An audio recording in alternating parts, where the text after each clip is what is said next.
So what is the German view of the underlying problems within the southern part of the Eurozone? I think the Germans were hoping that when we created EMU and when the euro was introduced, that it would be a successor to the Deutsche Bank and the ECB would be a successor to the Bundesbank. Now this would have required a high degree of flexibility of the economies by everyone. And there was the hope that by introducing the common currency, you would somehow bring this flexibility about by breaking the rigidities. So in that sense, you could say that the crisis that we had should have been the beginning of a better time afterwards. But as the crisis drags on, we are seeing increasingly that it's so difficult, maybe impossible, to break these structural rigidities and to generate this economic flexibility.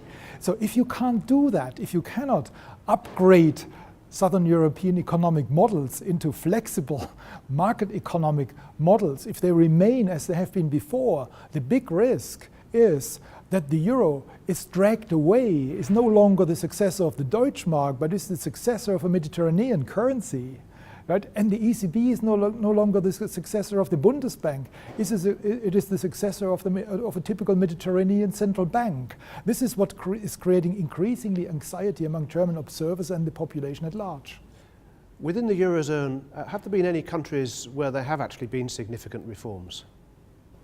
Yes, indeed, and this is why the Germans love the Spaniards so much. You know, Spain has done a lot. They have reformed the labor market, and you see now growth coming back. And in Germany, Spain is being pointed out as the good guy of the Mediterranean. It almost goes without saying that the Irish can do this trick. They have done it before, so the Irish is not such a big issue that they have managed, that they have succeeded. No, Spain is it. And then one hopes that Spain will be the example for Portugal. So the Portuguese are a little bit in greater difficulties, but they're trying hard. So that is the good news. But then you come to the not so good news.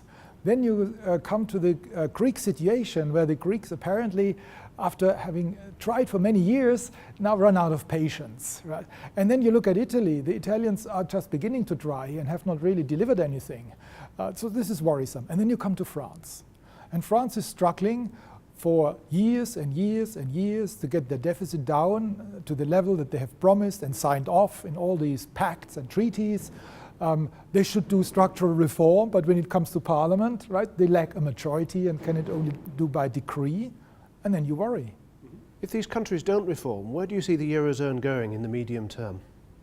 The big risk is that the model for the future of the Eurozone is the historical Latin Monetary Union. The Latin Monetary Union was founded in 1865, interestingly inspired by France, which at the time was thinking that with a common currency they could bolster their influence in Europe. So they had as members, of course, France, they had Italy, they had Belgium, they had Switzerland, interestingly, and Greece. 1865 founded. By 1880, problems were surfacing. Italy had difficulties to balance their budget, and they were issuing money that was over the amount of money that was in accordance with what was required in the monetary union at large. So there were already struggles. By 1908, they had to expel Greece because Greece was creating so much additional money to plug their government deficits that it bothered the others so much that they expelled Greece. By the beginning of World War I, this thing was in tatters. World War I, of course, suspended all the discussions about it, and after World War I, it was simply disbanded. So when you look at this previous example, where you had a monetary union of sovereign nation states that did not give up their sovereignty as you do it in a political union, take United States, take whatever other area that merged into a political union. They did not give up their sovereignty. Eventually it led to the collapse of the common currency. And I think this example of the Latin monetary union is very worrisome for the European monetary union. There are problems which transcend what's going on in the Eurozone at the moment, and in particular in the long term, demographic problems. Where do you see the European Union over the next 20 to 30 years as populations age and perhaps decline?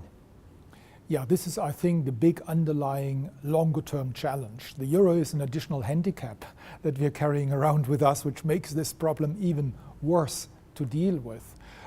We all need to work longer in life. Presently in Germany, we are reducing the retirement age, which goes exactly in the opposite direction. We need to work longer. We need to be more open to immigration from other parts of the world, but we find it very difficult to select the right people and to integrate them into our societies.